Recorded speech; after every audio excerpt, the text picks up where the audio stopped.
नमस्कार, खबरों का पंचनामा देख रहे हैं आप। मैं हूं आपके साथ पूजा। हम लेकर आए हैं देश और दुनिया की 5 बड़ी खबरें जिस पर चर्चा के लिए मेरे साथ स्टूडियो में मौजूद हैं कैपिटल टीवी के एग्जीक्यूटिव एडिटर राजीव जी। सर, आपका बहुत बहुत स्वागत है। धन्यवाद। सबसे पहले नजर हेडलाइंस पर। बिहार में नई सरकार गठन की तैयारी तेज। 19 नवंबर को इस्तीफा देकर नई सरकार बनाने का दावा पेश करेंगे नीतीश कुमार। 20 तारीख को गांधी मैदान में होगा भव्य शपथ समारोह। पीएम मोदी भी होंगे शामिल। बिहार चुनाव में करारी हार के बाद हुई आरजेडी विधायक दल की बैठक। तेजस्वी यादव भी होंगे नेता प्रतिपक्ष। बैठक बीच में ही छोड़कर निकले लालू और राबड़ी। दिल्ली ब्लास्ट में शू बॉम्बर इस्तेमाल करने का शक। खतरनाक विस्फोटक की भी ट्रेस मिले। लगातार जांच में हो रहे हैं बड़े बड़े खुलासे। केरल में एसआईआर के काम से परेशान बीएलओ ने की खुदकुशी। परिवार ने किया दावा। साथ ही एसआईआर को लेकर इंडियन यूनियन मुस्लिम लीग भी पहुंचा सुप्रीम कोर्ट। शेख हसीना को फांसी की सजा। बांग्लादेश आईसीटी ने करार दिया मानवता के खिलाफ अपराध का दोषी। हसीना बोली, फैसला राजनीति से प्रेरित। खबरों की शुरुआत में सबसे पहले बात बिहार में नई सरकार गठन की। बिहार विधानसभा चुनाव में एनडीए को मिली प्रचंड जीत के बाद अब नई सरकार के गठन की तैयारियां तेज हो गई हैं। आज मुख्यमंत्री नीतीश कुमार ने कैबिनेट की बैठक बुलाई। बैठक के बाद मुख्यमंत्री राजभवन पहुंचे और राज्यपाल आरिफ मोहम्मद खान से मुलाकात की। नीतीश कुमार ने राज्यपाल को बताया कि विधानसभा 19 नवंबर को भंग मानी जाएगी। ये वही तारीख है जब मौजूदा सदन का कार्यकाल भी समाप्त हो जाएगा। 19 नवंबर को एक बार फिर मुख्यमंत्री नीतीश कुमार राज्यपाल से मुलाकात करेंगे। उस दौरान वो अपना इस्तीफा सौंपेंगे और साथ ही नई सरकार बनाने का दावा भी पेश करेंगे। हालांकि ये अब पूरी तरह से तय हो गया है कि नीतीश कुमार ही बिहार के अगले मुख्यमंत्री होंगे। शपथ ग्रहण की भी तैयारियां तेजी से जारी है। नीतीश कुमार 20 नवंबर को पटना के गांधी मैदान में 10वीं बार मुख्यमंत्री के रूप में शपथ लेंगे। ये समारोह एक भव्य शक्ति प्रदर्शन के रूप में देखा जा रहा है, जहां प्रधानमंत्री नरेंद्र मोदी के अलावा सारे शीर्ष केंद्रीय मंत्री और उत्तर प्रदेश के सीएम योगी आदित्यनाथ सहित अन्य एनडीए शासित राज्यों के मुख्यमंत्री भी मौजूद रहेंगे। मंत्री पद और मंत्रालय को लेकर भी फॉर्मूला तय माना जा रहा है। ऐसी जानकारी है कि 35 से 36 मंत्री होंगे। इसमें से 16 बीजेपी से, 14 से 15 जेडीयू से, 3 लोक जनशक्ति पार्टी से और एक हिंदुस्तान आवाम मोर्चा और राष्ट्रीय लोक मोर्चा से होंगे। सर, अब तो सरकार गठन की तैयारियां तेज हो गई है। क्या कुछ चल रहा है सरकार बनाने को लेकर? देखिए, सरकार बनाने की प्रक्रिया तो चल ही रही है, लेकिन सबसे बड़ी बात यही है कि प्रधानमंत्री मोदी ने तो अपना दिल यानी कि बड़ा दिल दिखा दिया है।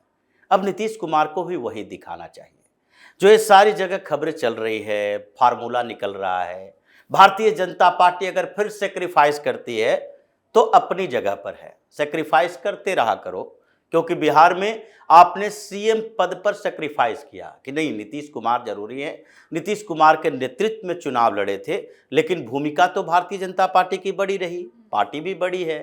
तो ऐसे में नीतीश कुमार को अब बड़ा दिल दिखाना चाहिए। जनता दल यूनाइटेड के नेताओं को समझना चाहिए कि अगर भारतीय जनता पार्टी सबसे बड़ी पार्टी है, सबसे ज्यादा मेहनत की, एक बड़ा फोर्स बनी है बिहार के अंदर, और लोग ये मानते हैं कि भारतीय जनता पार्टी का कैबिनेट में दबदबा होना चाहिए, तभी बेहतरीन सरकार, विकास वाली सरकार बनेगी। इसलिए ये जदयू को या नीतीश कुमार को अपना दिल बड़ा करना चाहिए। कम से कम 20 मंत्री तो चाहिए भारतीय जनता पार्टी का। अगर 36 मंत्रियों का कैबिनेट है जिसमें एक चीफ मिनिस्टर, वो नीतीश कुमार ही रहेंगे। 5 अगर चिराग पासवान की पार्टी, जीतन राम मांझी और उपेंद्र कुशवाहा की पार्टी से रहेंगे, तो बचे हुए जो 30 मंत्रालय है उसमें 20 मंत्री होना चाहिए भारतीय जनता पार्टी का। ये 14, 16 ये जो फार्मूला है, ये तो यही दिखाता है कि आप करते रहो और हम रिजिड रहेंगे। नीतीश कुमार को यह सोचना चाहिए कि विधायकों की संख्या बढ़ जाने से आपको ये नहीं करना चाहिए कि पिछली बार विधायकों की संख्या आपकी कम थी, फिर भी बीजेपी ने आपको सीएम बनाया। आज अगर आपके विधायकों की संख्या बढ़ गई तो आप सीएम के साथ साथ मंत्रिमंडल में भी दावेदारी बढ़ा रहे हो। तो ये कोई अच्छी बात नहीं है, अच्छा संकेत नहीं है। हालांकि अगर भारतीय जनता पार्टी इसी तरह सेक्रीफाइस करती रही तो बिहार में संगठन थोड़ा कमजोर होगा और यह मान लिया जाएगा कि भाजपा नीतीश कुमार के कारण अपने नेताओं के साथ बेहतर व्यवहार नहीं कर रही है। अगर 14 मंत्री होंगे, 22 मंत्री पहले से थे, अगर 16 ही मंत्री होंगे तो आपको 6 मंत्रियों को हटाना पड़ेगा। फिर नए लोगों को लाने के लिए आप एडजस्ट कैसे करोगे? मंत्रिमंडल में आपकी दावेदारी ज्यादा होनी चाहिए। ये भाजपा के केंद्रीय नेतृत्व, शीर्ष नेतृत्व को भी सोचना चाहिए। बिल्कुल। तो नई सरकार गठन की तैयारियां जबरदस्त है, तो वहीं आरजेडी में बवाल मचा हुआ है। रोहिणी आचार्य के आरोपों को लेकर आरजेडी में हलचल है। तो वहीं आज चुनाव में मिली करारी हार के बाद पटना में तेजस्वी यादव के आवास पर आरजेडी की समीक्षा बैठक बुलाई गई। बताया जा रहा है कि बिना समीक्षा ही बैठक खत्म हो गई और बीच बैठक से ही लालू राबड़ी बाहर निकले। हालांकि खबर यह भी सामने आई कि लालू प्रसाद यादव ने यह साफ कर दिया है कि तेजस्वी यादव आगे भी नेता प्रतिपक्ष बने रहेंगे और पार्टी आने वाले दिनों में उनके दिशा निर्देश पर ही अपना राजनीतिक सफर तय करेगी। लालू यादव ने बैठक में यह भी कहा कि तेजस्वी ने पार्टी को आगे बढ़ाया है और वो अच्छा काम कर रहे हैं और आगे भी करते रहेंगे। सर, बिहार में आरजेडी को मिली करारी हार और रोहिणी आचार्य के आरोपों के बीच में ये बैठक हुई, क्या कुछ हुआ बैठक में? ये तेजस्वी यादव नेता प्रतिपक्ष बने रहेंगे। कब तक बने रहेंगे जी। क्या तेजस्वी यादव किसी एनडीए के नेता हैं जिसमें से भारतीय जनता पार्टी बड़ी पार्टी होने के बावजूद नीतीश कुमार को मुख्यमंत्री बनाए रखेगी? ये नेता प्रतिपक्ष तो तब रहेंगे जब तक कि 25 के 25 विधायक इंटैक्ट रहे, इनके साथ रहे। 25 विधायक हैं और नेता प्रतिपक्ष बने रहने के लिए 25 विधायकों की जरूरत है। 10% विधायक चाहिए आपको। 243 सदस्यों वाली विधानसभा है और एक इधर से उधर हुआ तो फिर आपकी संख्या कम हो जाएगी और नेता प्रतिपक्ष बनाने के लिए ये नीतीश कुमार की सरकार, बीजेपी, जदयू आप पर एहसान करने वाली नहीं है। महाराष्ट्र में कहाँ नेता प्रतिपक्ष है? नहीं बन पाया। ये उद्धव ठाकरे कंफ्यूज हैं। अपने बेटे आदित्य ठाकरे को नेता प्रतिपक्ष बनाने के लिए 4 बार जाकर टक्कर मारे, मीटिंग किए, लेकिन अपने आप को सुधारो, तरीके सुधारो, कोऑर्डिनेशन बनाओ। आप चोरी का आरोप लगाओगे, वोट चोरी का आरोप लगाओगे, फर्जी इलेक्शन का आरोप लगाओगे और आपको ये परंपराओं से हटके दिया भी जाए, बड़े बड़े पद दिए जाए, कैबिनेट मिनिस्टर का दर्जा दिया जाए, तो मीटिंग में जो हुआ वो शर्मनाक स्थिति थी। तेजस्वी के लिए भी, लालू प्रसाद यादव के लिए भी, इसलिए बीच में चला गया। लालू प्रसाद यादव कह रहे बाहर निकल के, ये मीटिंग में तो नहीं बोल पाए ये बात कि नहीं तेजस्वी आगे बढ़ा रहा है पार्टी को। अगर इसी को आगे बढ़ाना कहते हैं, जैसे राहुल गांधी के बारे में कहा गया ये पार्टी को आगे बढ़ा रहे हैं, भाई 99 सीटें ले आए, अब पता ही नहीं था 99 सीटों में सरकार नहीं बनती। अगर 75 के आंकड़े से घटाकर 25 पर ले आए, इसी को बढ़ाना कहते हैं, तो आगे भी ऐसे ही बढ़ाए, ऐसे ही लालू यादव का हाथ इनके सर पर रहे और फिर तेजस्वी यादव ऐसे ही घटते क्रम में पार्टी को आगे बढ़ाए, 25 से 10, 5, 8, 7 होते हुए 0 पर आ जाए। जी, अब बात करते हैं दिल्ली आतंकवादी हमले की। दिल्ली में लाल किले के पास आतंकी धमाके में सुरक्षा एजेंसियों को शू बम के इस्तेमाल का शक है। खबरों के मुताबिक जांच एजेंसियों को विस्फोट वाली कार से एक जूता मिला है। इसकी जांच में अमोनियम नाइट्रेट और TATP के ट्रेस मिले हैं। एजेंसियां इसे शुरुआती सुराग मान रही है और इस एंगल से भी जांच की जा रही है। साथ ही गिरफ्तार डॉक्टर शाहीन सईद के 3 पासपोर्ट लगातार बदलते पते और विदेश यात्राओं की भी जांच जारी है। एजेंसियां उनके UAE और सऊदी अरब में रहने, डिजिटल गतिविधियों और संभावित जैसे मोहम्मद संपर्कों की पड़ताल भी कर रही है। पासपोर्ट रिन्यूअल और नाम पते में बदलाव को भी संदिग्ध माना जा रहा है। पूरा केस 20 साल के दस्तावेज और विदेश यात्राओं के रिकॉर्ड से जोड़ा जा रहा है और सबसे बड़ी बात, जैसे जैसे जांच आगे बढ़ रही है, पाकिस्तान पर भी शक गहराता जा रहा है। सर, जांच अभी तक कहां तक पहुंची और पाकिस्तान कैसे फंसता दिखाई दे रहा है? कि नेशनल लेवल पर जो मॉड्यूल है उसका तो लगभग NIA ने क्रैक कर लिया है। कहां से सामान लाए गए, कैसे सामान लाए गए, कहां कहां इसका जाल बिछा है, अल-फलाह यूनिवर्सिटी को कैसे टारगेट किया गया था, जितने भी MBBS की पढ़ाई करने वाले उमर नबी के बैच के लोग था और उसके इर्द गिर्द, यानी 1 साल जूनियर सीनियर, ये सारे लोगों को पकड़ा जा रहा है। पंजाब में छापेमारी हुई, डॉक्टर का बेटा था, वो बंगाल छिपा हुआ था, वहां से पकड़ कर लाया गया। कश्मीर में छापेमारी हुई, केरल में छापेमारी हुई और ये पूरे मॉड्यूल को निकाला जा रहा है कि देखो ये प्रोफेशनल्स का है, और उसमें इन लोगों ने पाकिस्तान पर पूरी तरह से अपनी निर्भरता नहीं बनाई। वहां से कमांड हो सकता है, लेकिन इन लोगों ने तैयार किया कि हम पढ़े लिखे लोग हैं, हमें जानकारी है, और फिर हमारे पास फंड देने वाले भी इंटेलेक्चुअल क्लास है, हिंदुस्तान का व्यापारी है जो मुसलमान है, और हमें छिपने के लिए अड्डे हैं, कॉलेजेस, यूनिवर्सिटी, हॉस्पिटल्स।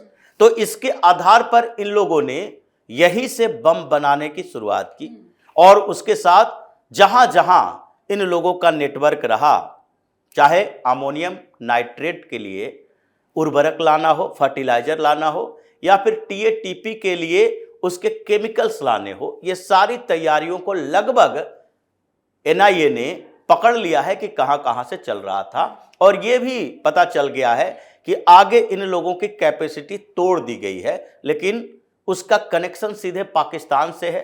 पाकिस्तान का मतलब जैसे मोहम्मद से कनेक्शन है, इसमें लिंक है, इसमें कोई दो राय नहीं है। लेकिन जैसे मोहम्मद और पाकिस्तान की सरकार यानी आईएसआई ने कैसे जैसे मोहम्मद को इसमें हेल्प किया, वो लिंक तलाशना है। इसलिए सेना अध्यक्ष भी बात कर रहे हैं, ये पाकिस्तान और भारत के बीच एक साथ दोनों व्यवहार नहीं होगा, बातचीत नहीं चलेगा, अब युद्ध ही होना लगभग बाकी बचा हुआ है। जी, अब बात एसआईआर पर मचे बवाल की। केरल में अगले साल विधानसभा चुनाव होने वाले हैं। इसके लिए चुनाव आयोग की स्पेशल इंटेंसिव रिवीजन एसआईआर प्रक्रिया राज्य में चलाई जा रही है। इस बीच एक खबर आई है कि कन्नूर जिले के पयानूर के पास एक बूथ लेवल अधिकारी यानी कि बेलो ने काम के दबाव में आकर सुसाइड कर लिया। इसके चलते आज काम का बहिष्कार भी किया गया। एसआईआर को लेकर राज्य में बीजेपी को छोड़कर सभी दल लगातार इसका पहले से ही विरोध कर रही है। साथ ही एसआईआर को लेकर इंडियन यूनियन मुस्लिम लीग भी सुप्रीम कोर्ट पहुंचा